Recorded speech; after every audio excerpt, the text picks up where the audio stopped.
Welcome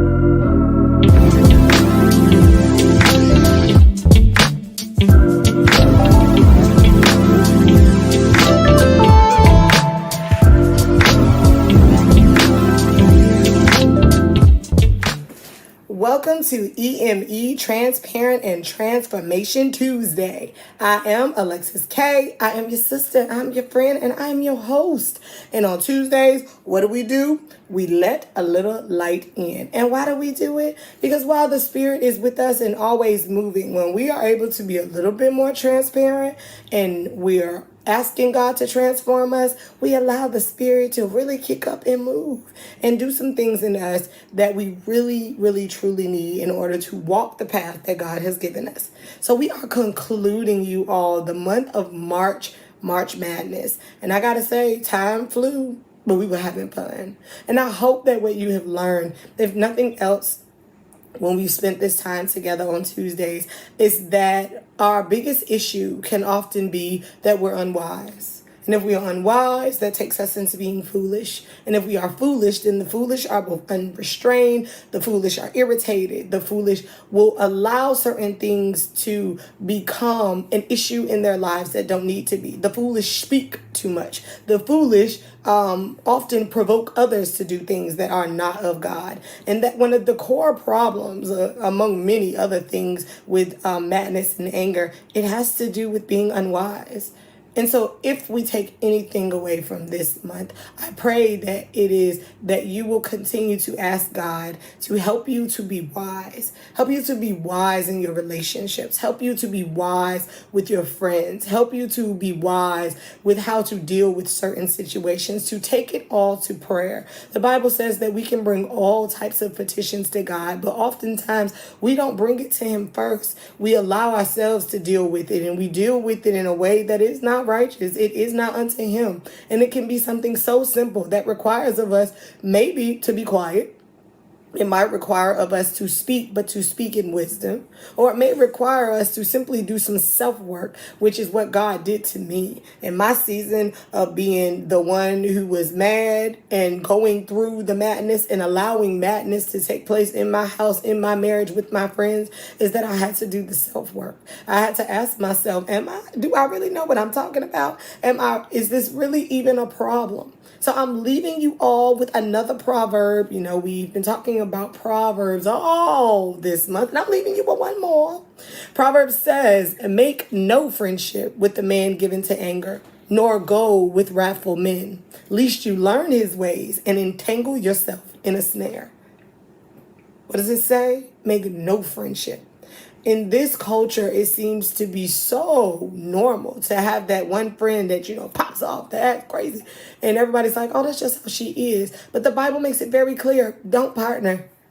We talk about unequally yoked so much, and we often take that, of course, to relationships, but that also goes with other things in our lives.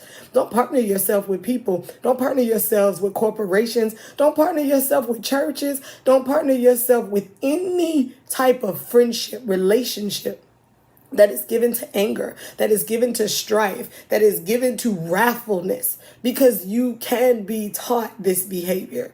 That while we like to think that we keep so much resolve unto ourselves, the truth remains that we are very impressionable, even as Christians. Why do we follow Jesus? We follow Him because we saw His character and said, this man is someone I need to follow. But the same can happen in the flesh. We can see someone and go, ooh, I need to follow that because it gets results. And madness, unfortunately, in our culture, it does get results. It does get attention. But the Bible tells us make no friendship, lest you learn the behavior and then be caught in the snare. And if I'm being honest, my father was a little bit of a madman. Actually, he wasn't a little bit, he was a lot of a madman. And my mother at times definitely had her versions of fits of rage. And without me even knowing, I picked up that same character and then I impressed it on my children. And remember I told you all I have 5. And I've seen a little trickle of those many seasons where I was unwise, where I was foolish, where I was not thinking clearly, where I was not allowing the word to take root in me, when I wasn't even looking for the word to help me with my problems. And I've watched it kind of manifest in different ones of them over time. And I've had to really work diligently, me and my husband, the Proverbs man. For those who don't know, my husband is probably the epitome of most of the scriptures that I talked about. He's quiet, he's slow to anger, he's very aware of himself. And there was a time where I was not. And so we've had to work really, really tirelessly with kind of picking apart their behavior and explaining, listen, what you've seen wasn't right. What your mother did wasn't right. What she said wasn't right. In order to help and shape them and mold them. Because unfortunately, they didn't have to make a friendship with the wrathful man. I was their mother. But thanks be to God that in God transforming me, I'm able to be so transparent with you all because I know how detrimental being mad and holding on to things and allowing yourself to be unrestrained and not being wise and not thinking clearly, how much it can truly entangle you and literally have you in a snare. And it's why I've been praying this month that the Lord will really work with each and every one of you, whether you have a small piece of anger or a whole lot of it, that you really allow him to work within you because you are a child of God and you have so much to give. And I'm thankful that I went through the things that I went through, that I've been in those seasons. Now, don't get me wrong, I'm still a firecracker. But when I am getting to that point, I can hear the Spirit. I know what the Spirit sounds like. I know where to go. These proverbs, they come up in my mind in order to keep me leveled. And I'm praying that the same will happen for each and every one of you. That while we have spent the last 5 weeks talking about marching away from madness, that you do your self-work because it's important to your mission. It's important to your family. It's important to your job. It's important to your sanctification process. Get rid of malice. Get rid of anger.